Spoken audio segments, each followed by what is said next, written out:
हमारे सामने थी, पूरे देश के सामने थी, लेकिन आज कहीं ना कहीं यूएन ने जो आंकड़े जारी किए और अभी आपकी रिपोर्ट में भी जो दिखाया गया कि आज हम चाइना को पछाड़ के वर्ल्ड के नंबर 1 देश बन गए जहां तक आबादी की बात है। और अगर चाइना और हिंदुस्तान की आज की दृष्टि में कंपेयर किया जाए तो कहीं ना कहीं 29 लाख लोग आज हिंदुस्तान में ज्यादा है चाइना के लिए।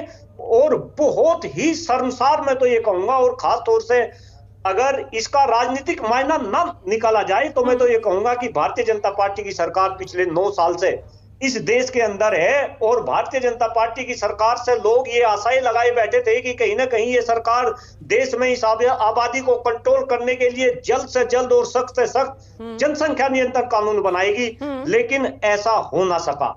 और अगर ये सरकार ऐसा काम करती तो आज हिंदुस्तान को ये तबका ना मिलता।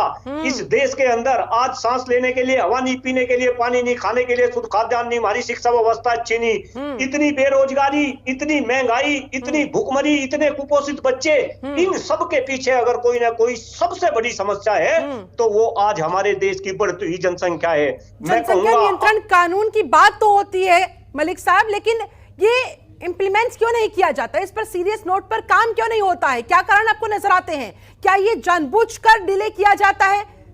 जी बिल्कुल बिल्कुल बिल्कुल सही कहा शिल्पा जी आपने, और मेरे ख्याल से हिंदुस्तान की जनता को यह समझना चाहिए कि यही भारतीय जनता पार्टी के लोग हैं जो इस मुद्दे को बार बार उछालते हैं। हाँ। जब चुनाव आते हैं तो कहीं ना कहीं भारतीय जनता पार्टी के लोग देश में जनसंख्या नियंत्रण कानून की बात करते हैं। मैं तो यहाँ पे याद दिलाना चाह रहा, केंद्र के मंत्री आदरणीय गिरिराज जी, मैं संजीव बालियान जी, मुजफ्फरनगर से सांसद है, वो भी केंद्र में मंत्री है। जब चुनाव आते हैं तो कहीं ना कहीं जनसंख्या नियंत्रण कानून की और वे इसको हिंदू मुस्लिम में ले जाते हैं। हाँ। ये अपनी इस पे जो है राजनीतिक रोटियां सेकते हैं, और कहीं ना कहीं ऐसी राजनीतिक रोटियां सेककर ये तो अपना पद कहीं ना कहीं बड़ा कर लेते हैं, लेकिन ये देश नरक में जा रहा। कहीं ना कहीं नेताओं को ये बात सोचनी पड़ेगी, और कहीं ना कहीं हिंदुस्तान की जनता को भी ये सारी बातें समझनी पड़ेगी। आपके चैनल के माध्यम से चूंकि बात राजनीति की भी यहाँ पे होने लगी, मैं आपको बताना चाहूं, आदरणीय गिरिराज जी जो सेंटर में मंत्री है,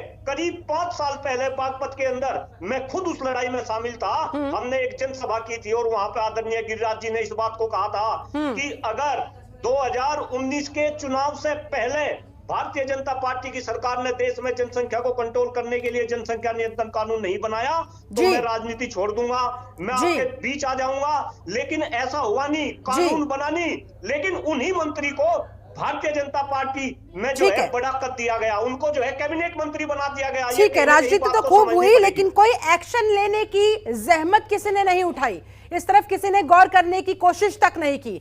चलिए ठीक है।